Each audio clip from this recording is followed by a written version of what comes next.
Aries, you got money this month in October. However, is it worth it, right? How is the money coming in? It's not a crazy amount, but it's enough to start something with. And the Devil card was teetering on it. In October, Aries, you were being pushed to look at your relationship with the almighty dollar. And when I was pulling this card, I just kept hearing, I got 5 on it. Like, this is an opportunity here to really shift some things around. The Devil card teetered on top of it. It didn't want to fully drop onto it, but it did drop, but it dropped face down.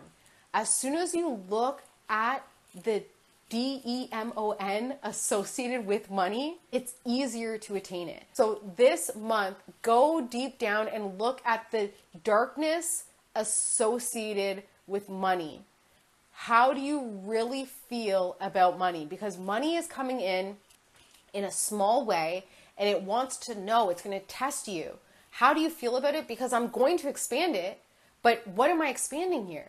Are you going to feel more insecure? Is it just going to exasperate your other insecurities when you don't have financial insecurity?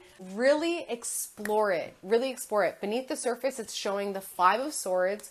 You have experienced loss before, and that's another aspect of money coming in for you. The fear of loss. I find it wild that we will go so long only thinking about money, getting money, and then when we get to a state of financial security, the fear morphs into having to hold it and protect it and to not, you know what I mean? To not lose it.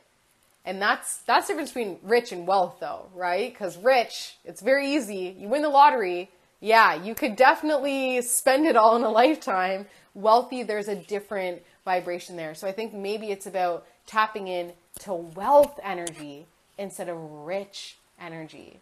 So the awareness this month is that you do have an opportunity for big wealth, but the universe first wants to see what you do with richness, and the universe first wants to see what you do with below richness, below lower middle class, and then also to see where you're at poverty.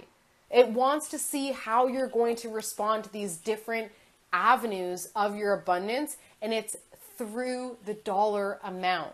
So at the very, very bottom of it all, it expresses itself through its relationships, through partnerships. How are you feeling about, it reminds me of the episode of Friends, where half of them are like, we can't afford this lifestyle, and the other half is like, oh, I never even think about the money. Yeah, because you don't have to, right? You're going to see it within your partnerships.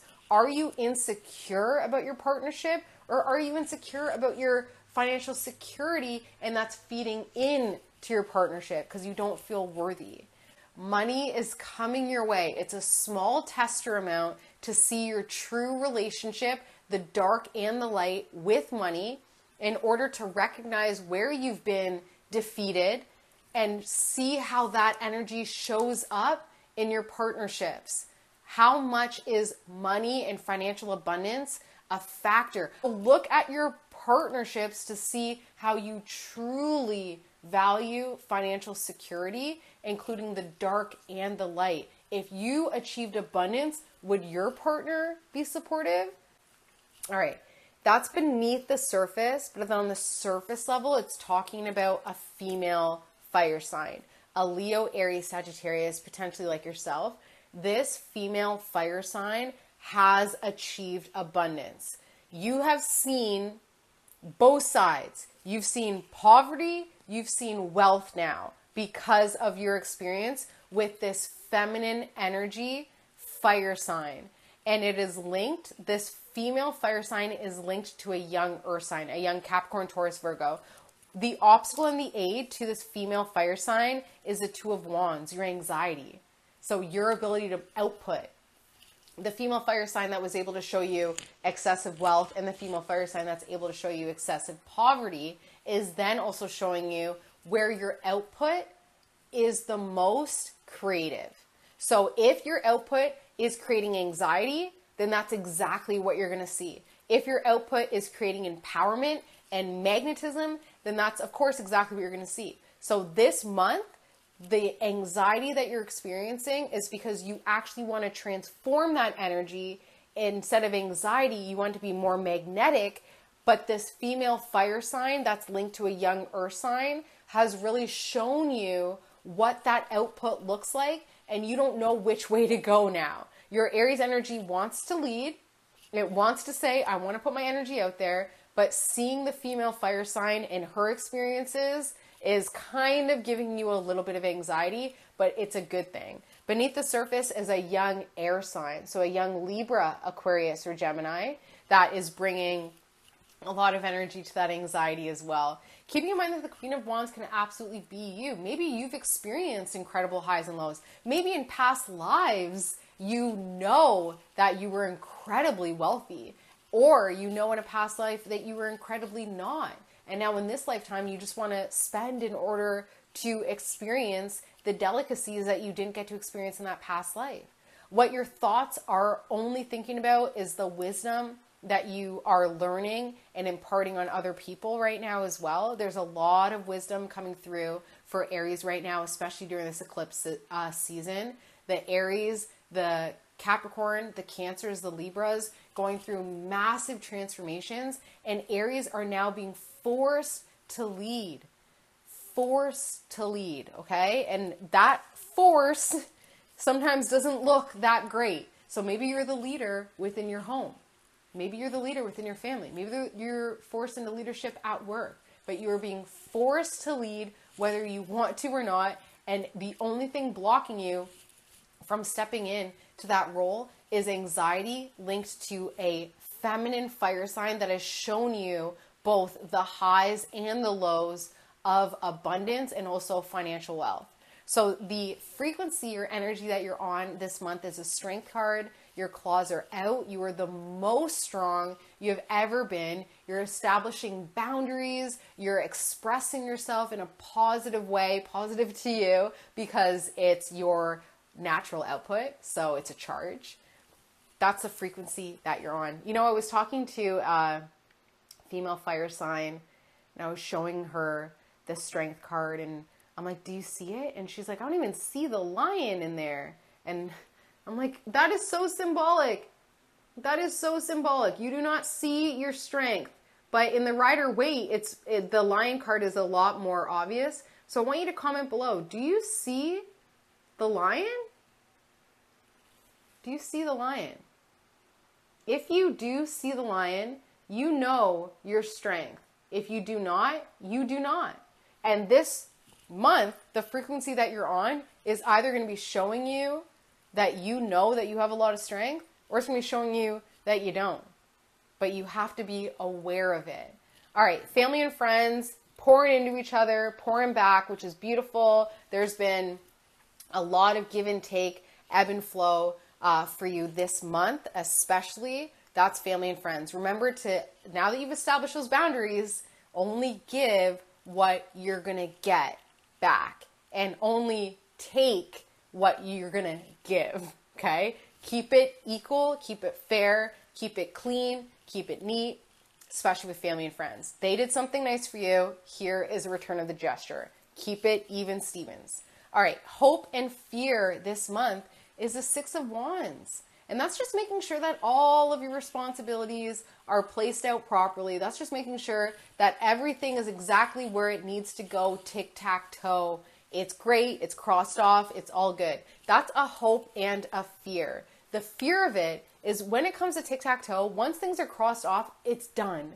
The game is over, and then we move on to the next. So you are accomplishing your responsibilities and your duties, but the problem is that once they're done, you know it's just a whole other game if you choose to start. So there's a little bit of a fear with this end of a responsibility because it's a whole new playing field now.